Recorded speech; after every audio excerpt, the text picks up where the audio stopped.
नमस्कार, स्वागत है आपका जीबीएन 24 में और मैं हूं आपके साथ मानसी सहगल। इंडिया गठबंधन की बैठक कल पटना स्थित राजद कार्यालय में आयोजित की गई, जिसमें पूर्व उप मुख्यमंत्री तेजस्वी यादव को विधानसभा चुनाव के लिए कोऑर्डिनेशन कमेटी का अध्यक्ष नियुक्त किया गया। इस पर प्रतिक्रिया देते हुए बिहार सरकार के मंत्री अशोक चौधरी ने महागठबंधन को पूरी तरह खारिज कर दिया।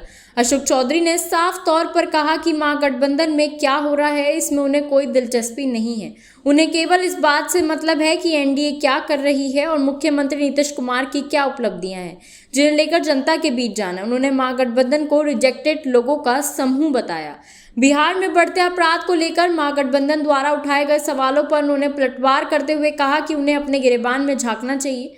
जब उन्हें मौका मिला था तब उन्होंने बिहार के लिए क्या किया। आइए सुनते हैं अशोक चौधरी ने और कुछ क्या कहा।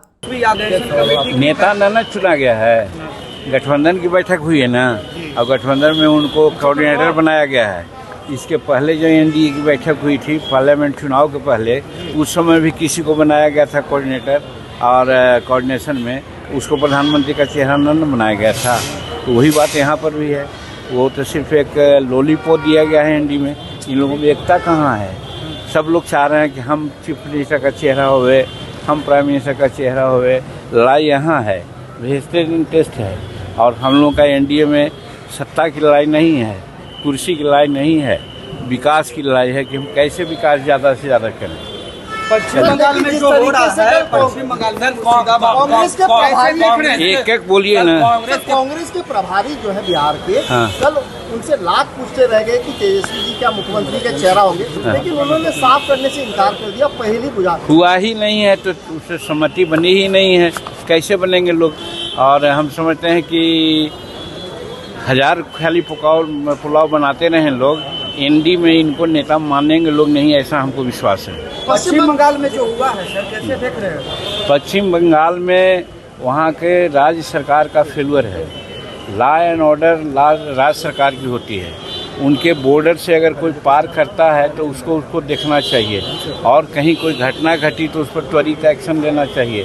वो न करके जो वहाँ गड़बड़ कर रहे हैं, मिसक्रिएंट हैं, उन्हीं के वहाँ का जो ममता बनर्जी जी हैं उनका साथ दे रहे हैं। तो वैसी परिस्थिति में ये भारतीय संविधान के संघात्मक मूल पर एक तरह से सवाल उठ गया है।